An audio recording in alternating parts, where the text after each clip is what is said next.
with former NFL player Ryan Clark, also on ESPN's Get Up, which has become hugely popular. And I said, Ryan, that the model that they followed was hire very smart NFL players, and you'll make some pretty darn good TV. And they've done that. And I wanted to ask you about, you don't get drafted, so you've got the draft coming up now, but you were a guy who was undrafted and fought your way to having a very long NFL career. For guys that are coming out in the draft, I mean, what advice can someone who was undrafted give to those players about how to make it? It was just about work. And I can be honest, it's also, too, about understanding what you can't control.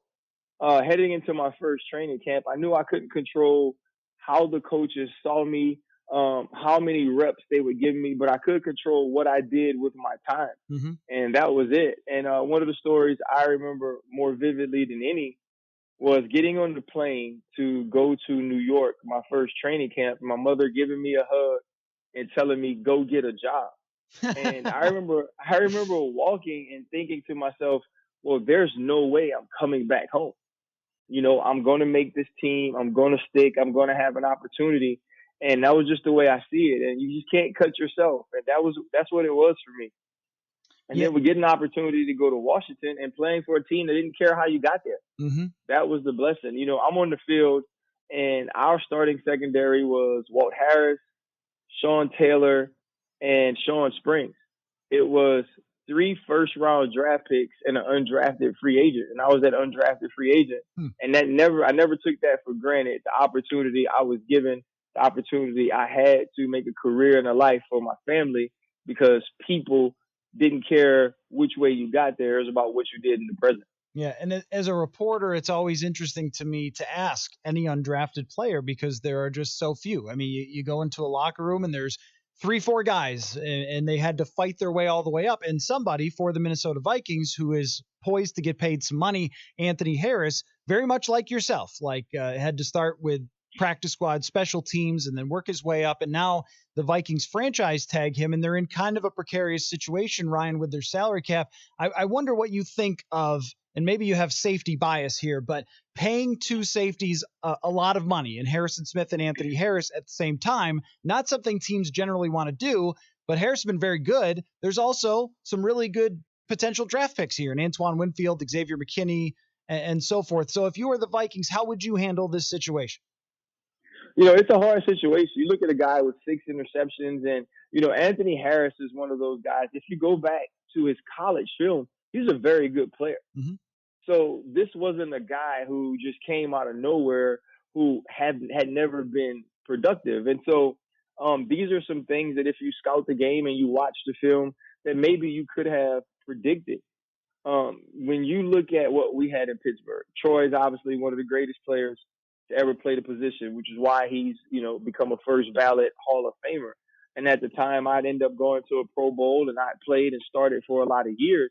And I was in Miami, and Miami ended up offering me more money than Pittsburgh. And they were going to let me be the guy there, but I ended up going back to Pittsburgh for less, because I knew they couldn't pay us both, I guess, necessarily what we were worth. And I think you get into that situation when it comes to safeties. It's a position that, unless you're transcendent, right? And I think even, as great as Harrison Smith is, he's not necessarily transcendent. He's not Ed Reed. He's not Troy. Only those guys get paid like they're supposed to. Only those guys get paid money, and you're not really stressing or thinking about, maybe I could go elsewhere. So when it comes to Harris, they're going to have to look here to see what they can do in the draft. But I don't necessarily know if he breaks the bank or gets the money he's going to fill his interception total of this year's work. Yeah, it might be, in my mind, for him, it might be a good idea to sign an extension with the team that likes him and that has seen him, even if he thinks his value might be higher somewhere else and he doesn't sign the franchise tag, or he gets traded or something like that. It might just be a benefit to him to stay with the team that he already knows where he fits and how he fits. Is there anybody from the safeties in this draft class, or even the corners that you want to mention, that stick out to you? I don't know how much of a draft Nick you have become in between watching Office episodes, but from a safeties perspective, is there somebody you like? It's crazy, and I hate to do this, because it's Minnesota. But there's a tweet of mine from maybe 2 weeks ago. I was going through some of the draft prospects, and it was Antoine Winfield Jr. And it's funny, my son is a freshman at Arizona State. He plays corner for Hmm. Coach Herm, and he was home because of what's going on. And it was Right. like midnight.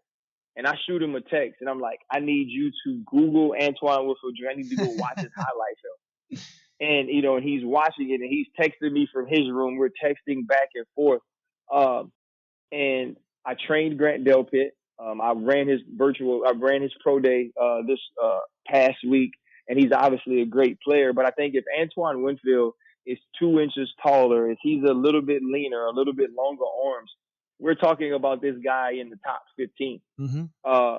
And when I sent out the tweet, it was funny. Tyrann Mathieu, who I'm close with, obviously the LSU Tide, he retweets me and says, people are going to overthink it and not draft him, and the dude's going to be a two-time All-Pro by the time he's 30. And I think that's the feel you get from him. He's a football player. He has an innate ability to find the ball, whether it's fumbles, forcing fumbles, scooping fumbles, interceptions, tackles for loss. And I think those are the type of players that end up being great players for your team because they play special teams, they can play safety, they can play dime, they can play nickel.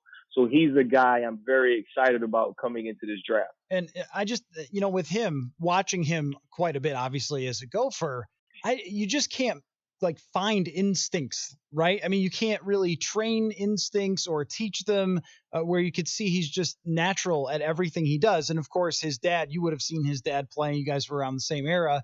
Was a great and severely underrated NFL player himself. And so we had Antoine on the show just yesterday, and he comes across as one of the most mature and bright kids. You could sort of see it, like connect the dots. He's got his dad's, intelligence and toughness and athleticism. I'm with you, man. I mean, I feel the same way going like, is it because he's a Gopher that we're kind of being homers here? But I don't think it is with him. Yeah, I don't think it is at all. That was why it was one of those things. I actually, when I sent out the tweet, he followed me, so I ended up just DMing him and just telling him, "Man, I love your game. Like, just keep doing, what you're doing. Sometimes you feel like you're being overlooked or you're underrated, but the way he plays, I think, is going to translate well to the next level, especially with the way offenses are moving to more spread throwing. Mm-hmm. Great tackler, great ball skills. He'll do a great job for some teams." Yeah, is that different by the way with a skill set where he can come up and play the slot corner if they need him to, and he's got really quick feet and what he did at the combine I think showed people just what a good athlete he is, and he's not just instincts and NFL bloodlines, but the versatility part. I'm really interested in this draft to see how many teams are looking for their Tyrann Mathieu prototype guy. Well, I think when you see a guy like Tyrann win a Super Bowl, right, and the effect that he's had on any defense he's played for, it becomes a copycat league, right? Mm-hmm. We're seeing that with Lamar Jackson now. People are okay with finding quarterbacks that can run the football, and I think that'll be a piece of it too. But when you look around the league, you see guys like Buda Baker, even a Malcolm Jenkins, who I think kind of ushered in this era of nickel dime safety where Right. you kind of do it all and play it all. He was a former corner. So that's a spot that teams understand that there is a value at, and he will fit perfectly into that. They'll obviously overthink it, and he may not go as high as his numbers dictate, but whatever team he lands on, they'll understand what type of player he is and hopefully understand how to utilize him. Yeah, I mean, you would think all these years doing all these drafts, teams would figure out that there are certain things just correlate to success. And your description of Antoine Winfield just sounds like a guy who, even at worst, is going to be a solid player because of the character that he brings to the field and then all the other parts of it. Before I let you go, Ryan, it's been really awesome. Really appreciate all the insight and the office talk as well. I'm just curious about you being on TV now, what that's been like for you in that transition, because you're on, different shows and things like that on ESPN. I see you on Get Up and of course follow you on Twitter, but you play in the NFL for a long time and you have a certain sort of structure to your life, and then you transition to a very different one, and now you got to do what we do and come on and give hot takes all the time. Yeah, at first it was a little difficult in the sense that I'm not really, like if you look at my social media, I'm not like the selfie video guy. I'm not the hot take guy from the house, and so I kind of like to stay off the TV or out from in front of the camera as much as I possibly can.